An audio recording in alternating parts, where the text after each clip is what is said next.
Hey, what's up guys? Matt here from Laidlaw's Harley-Davidson. So I wanted to do a video to show you guys how to properly load a Harley-Davidson into the back of a truck or a trailer, and then how to properly secure it down with tie straps so that it won't move while you're transporting the bike somewhere. Because everyone's equipment and vehicle and trailer and ramps are a little bit different, I'm going to show you guys 3 different methods to hopefully cover the equipment that you currently own or have access to.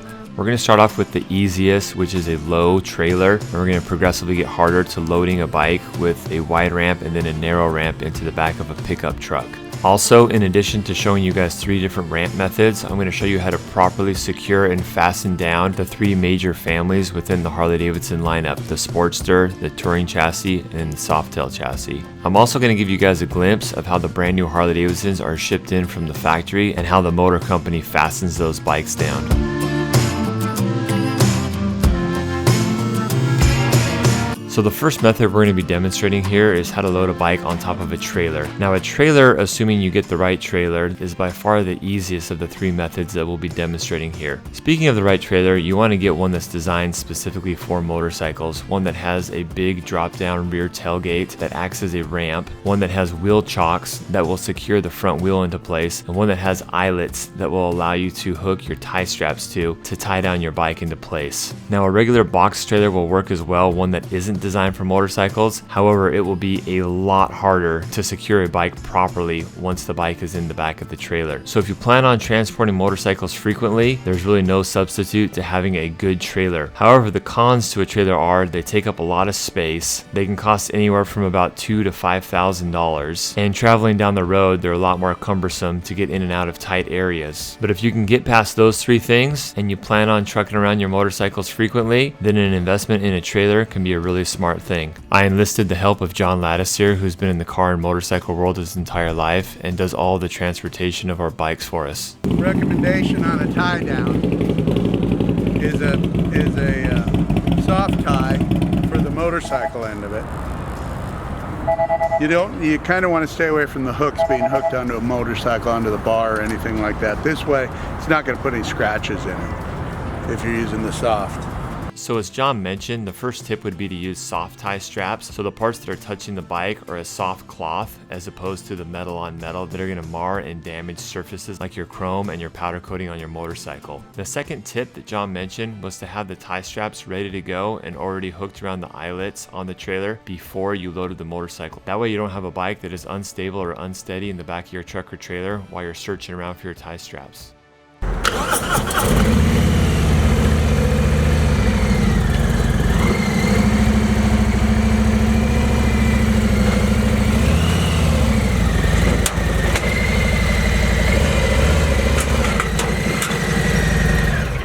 So as you saw John just demonstrate, he was able to ride the motorcycle up the ramp real slowly, mostly feathering the clutch in and out, not going too fast. The ramp was wide enough to where he was able to have footing on the left and right hand side in case he lost balance, and he was able to slowly ride the bike into the wheel chock, where the wheel chock locked in the front wheel, and he was able to let go of the motorcycle and have it still standing straight up. If you don't have a wheel chock in place, you'll need to put the kickstand down and tie it down off of the kickstand, which I'll demonstrate in a little bit.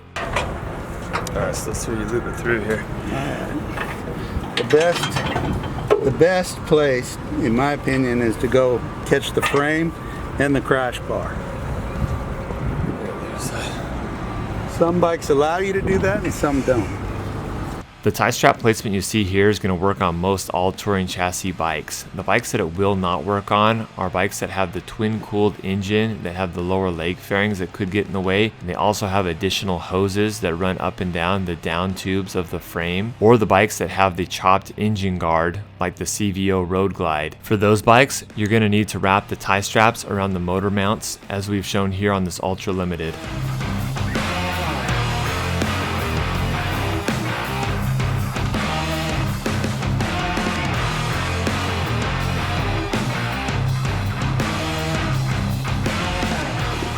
Do it this way, and the reason being, you're triangulating the tie down to the motorcycle in a way that it will keep the rear of the bike from jumping back and forth.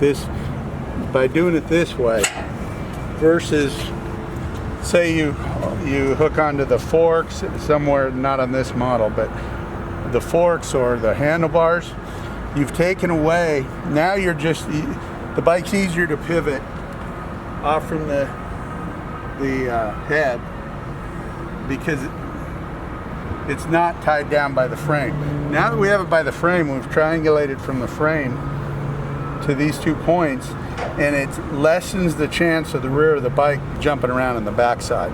Another thing that's really important is that you don't wrap your tie strap around vital parts of the motorcycle like your clutch cable, your electrical, your brake lines, or your hoses and things like that could get pinched and really damage and render those parts inoperable when you need them. Keep these from flapping around and beating on your paint or your tank or anything on the freeway. That'll keep them in one spot and this thing won't be flying around. The very most important thing on a motorcycle trailer, especially hauling Harleys or any sort of road bike, is you want it low. You want the trailer deck low. And it's really convenient if you're carrying your tailgate with you, just on a hinge.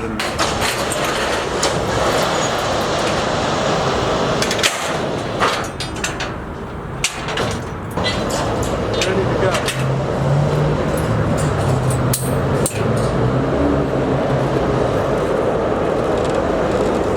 And now, just because I thought you guys might be interested, I'm going to show you how Harley-Davidson straps down the motorcycles when they ship from the factory.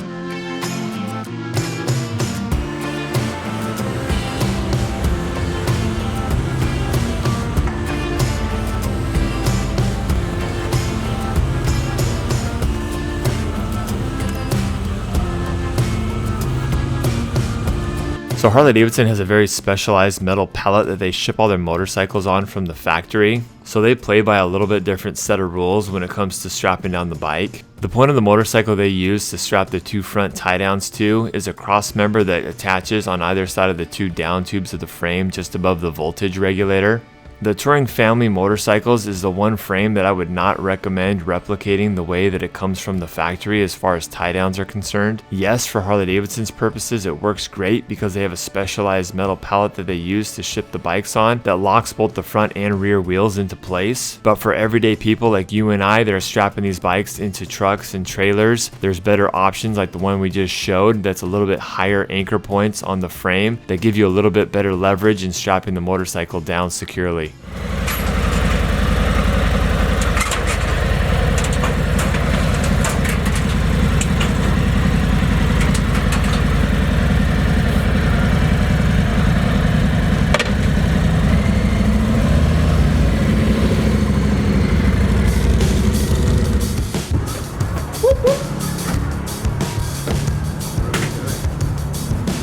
Off the old floor, baby.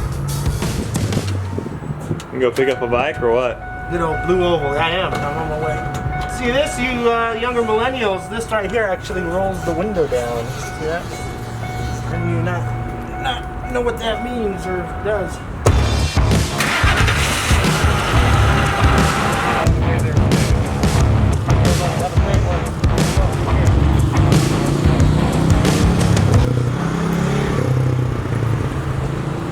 Whoa, whoa, whoa, whoa. Right there. Oh, that's the money spot right there. Money spot? That's the money shot right there. Money spot, money shot.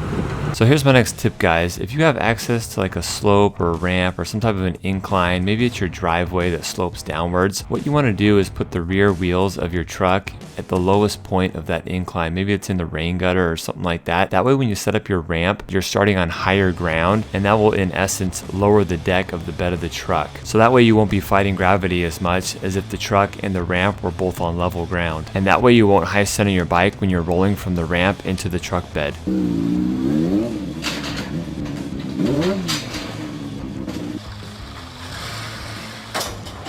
A touring chassis Harley-Davidson weighs around 800 to 900 pounds, which is a ton of weight to be putting on the tailgate of any pickup truck. You can either A, take the tailgate off completely to avoid damage, or B, use this type of a steel reinforcement that clips into your tailgate latches. With a tool like this that's supporting the tailgate, you won't be putting as much strain on the joints of your tailgate. If you decide to not do either of these two options, then be prepared for your tailgate to get tacoed.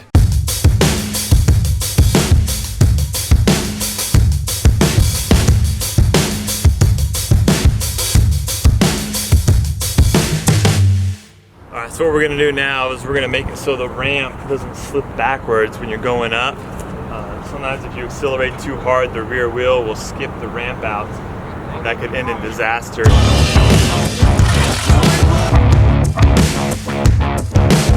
So we're gonna secure the ramp to the truck using a tie strap here. So I'm just gonna hook it anywhere on the ramp, really, like right there. To the trailer hitch, tighten it down. So now that ramp's not going anywhere. Secure. Okay, so what I'm gonna do now is I'm gonna straddle the bike, use the engine power to get the bike up into the back of the truck, and I'm gonna ride it up there. And if you're gonna ride it up there, I'd highly recommend you use a really wide ramp, a ramp where you can actually touch on both sides of the bike. What some guys will try to do is they'll get a narrow ramp and they'll try to ride it up the ramp. And if you're really good and with a little bit of luck, you'll be okay doing that. But if you ever have a situation where you lose balance or whatever, it's a catastrophe.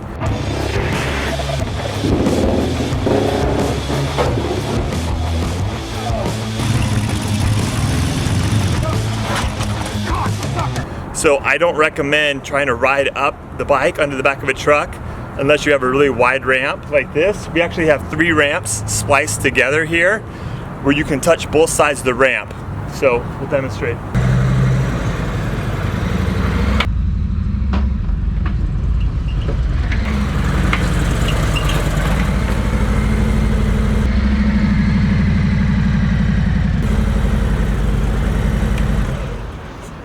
Now that we've got the bike up in the truck, you want to put the kickstand down in the bed, and that'll let you kind of situate yourself in the bike.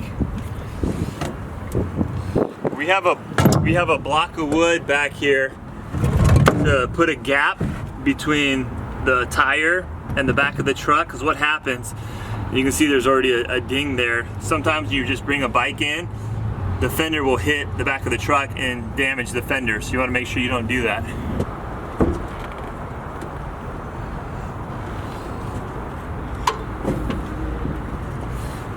Okay, so the other thing I've done is I've twisted the wheel completely locked to the left. That way you don't have the wheel moving as you go down the road. What can happen is if you just nose the wheel right into the side, if you lose tension and then the wheel spins, then that makes all your tie straps loose, and so the bike can start moving around and maybe fall down. So you want to keep the bike tied up to the back against the piece of wood with the wheel turned. So from here, I can start to put my tie straps on the bike. And you always want to put it in keep it in first gear. That way, you don't have the wheels wanting to move back and forth. If it's in first gear, obviously that locks the rear wheel.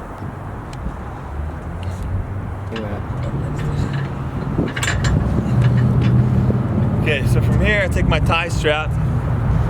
These are the soft straps here.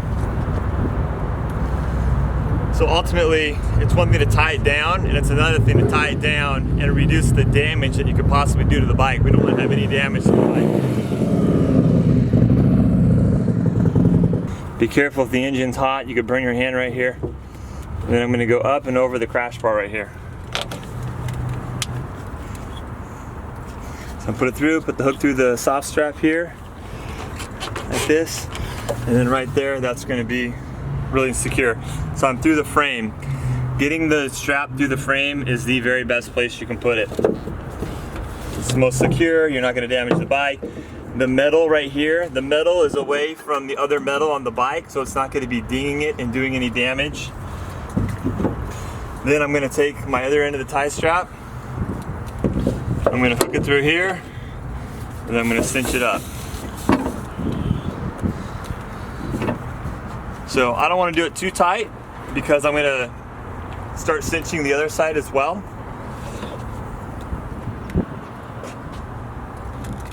Okay, again, there's a clutch cable here.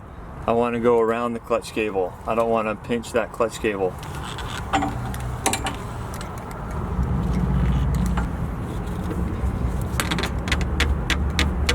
So this is the part where it's nice to have a helper. Normally I'd have Andrew, who's holding the camera right now, help me out. but it's definitely doable by yourself. So by having someone sit on it, they can rock it and they can take a lot of slack off and then pull it tight here. Another big mistake people make is they tighten it down as hard as they possibly can, and it compresses the suspension a lot. You don't need to compress the suspension to the complete bottom out max. On a Harley like this, you want to compress it maybe like an inch and a half, just so where there's plenty of tension here on the tie straps and in the bike, you know, you can kind of get a good feel for it. But there's no need, especially if you have the ratchet style tie downs. A lot of people have a tendency to just ratchet it down as much as they possibly can with those ratchets because it's easy and you feel like it's going to be more secure, but really you're not doing anything for yourself. You know, once it hits a certain tension in the spring, the compression cycle of the spring, you're going to get the max benefit out of it, and just compressing it down even further, you're not really doing any good. So like I said, you want to definitely make it tight, but you don't want to take it down like to the complete max where your fender is like up here near the bottom of the triple tree. Okay, so another thing you want to make sure is the loose end here. You don't want the wind to get it and start flapping everywhere. You know, it might flick the paint or something and do damage. Plus it just looks like you're an amateur out there, so you want to make sure that you tie this down.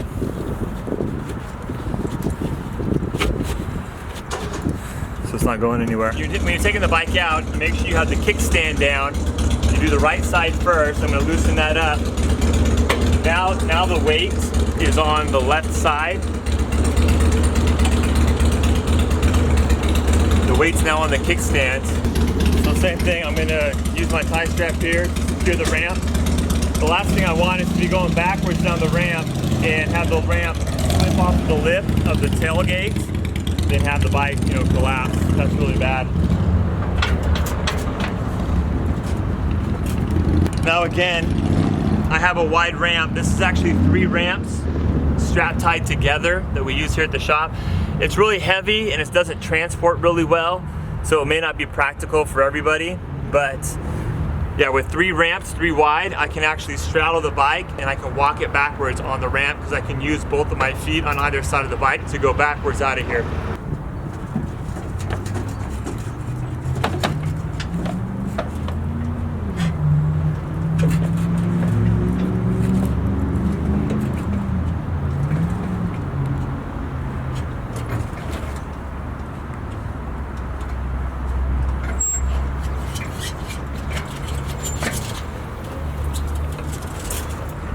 So I've shown you the method of straddling the bike using the power of the engine to take you up a wide ramp where I can touch on both sides with my feet. Now I'm going to show you a skinnier ramp. I would never recommend trying to just ride up this ramp the way I did on the last one. If you lose balance and try to put your foot down, well, there's nothing there and you're going to, you know, collapse your bike, and that's going to be pretty bad. Your bike's going to be heavily damaged. So on a bike like this, what I try to do, and you're really going to need to use the benefit of a high ground, low ground. Here I've got the wheels of the truck a little bit lower than the tail end of the ramp. The ramp is probably about a foot above the truck here. And so, and another thing, you got to be pretty tall to do this as well, unless you're even more elevated. Sometimes people can find an area where they get the ramp elevated like that, and then at that point you're pretty much just walking straight on level ground. So we have a little bit of an incline here. I'm pretty tall, so I can get away with this. I'm 6 foot 6 inches, so I'm gonna turn on the bike. I'm gonna walk it up, and then when I get to about here, I'm just gonna step up like this, and then take the bike the rest of the way in. If you have someone to spot you on the other side, that's always preferred, but sometimes you don't have someone to spot you.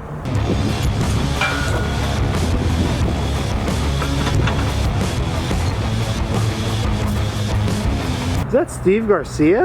Is it? Battle of the Kings champion? 2019? Woo-wee!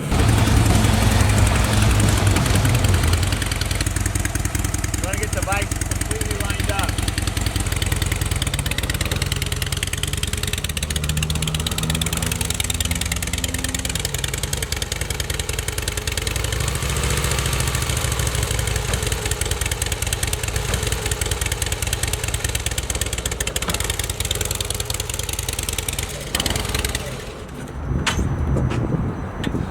So again, the hardest part of that is getting it to a point where most of the weight is up in the back of the truck, and then stepping up into the back of the truck.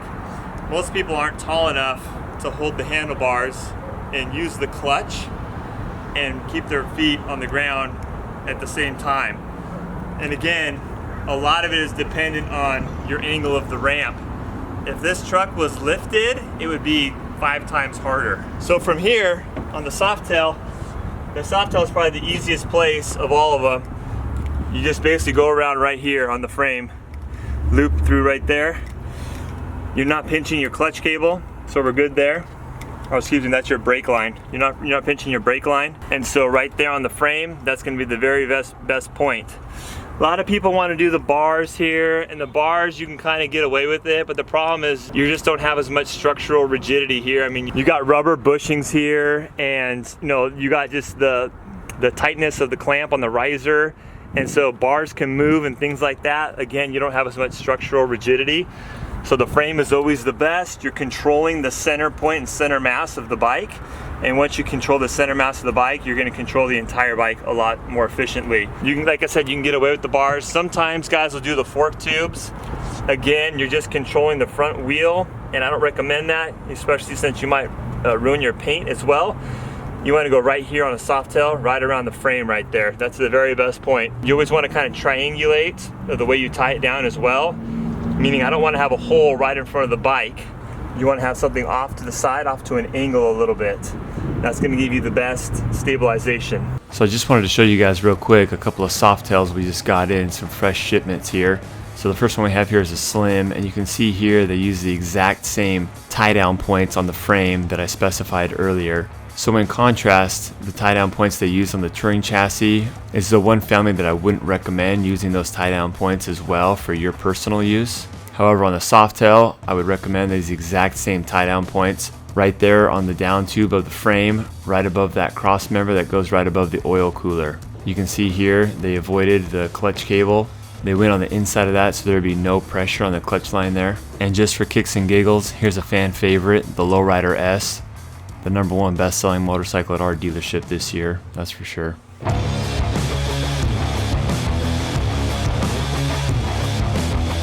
So last but not least, let's talk about the Sportster for a minute, one of the 3 core families within the Harley-Davidson lineup. This is a Sportster Iron 883 fresh off the delivery truck, and as you can see they have it tied down off of the forks just above the lower triple tree. So much like the Softails, I mimicked the tie down points of the factory right there above the lower triple trees on the fork tubes. And I know what you guys are probably saying, well Matt, you just talked about the frame being the best and everything. Well, the frame is actually still the best, but the problem with the frame on the Sportsters is there's nothing there on the down tubes to keep the tie straps from slipping downward. So there's no good anchor point that's high enough on the down tubes that gives the right leverage to tie the bike down in the back of a truck. And I know I mentioned earlier on the Heritage not to tie down off of the fork tubes. The difference here is you're tying down above the lower triple trees. That gives it a little bit more sturdiness and a little bit more control of the bike. Here you'll see that they have like a plastic green guard there to protect like the powder coating and the finish of the triple trees. Once again, if you use a really good soft tie, you won't mar up and dull that powder coating on there. So just make sure you invest in a nice pair of soft ties. So that's about it guys. Hopefully by now you're all Harley loading beasts and you have the confidence to load a CVO Ultra Limited in the back of a Toyota Tacoma. Let me know in the comment section below if you'd like to see more of this type of video. As always, if you have any questions, feel free to leave them in the comments below. If you're looking for a newer pre-owned Harley-Davidson in Southern California, make sure you check us out at Laidlaw's Harley-Davidson. Thanks a lot guys. Later.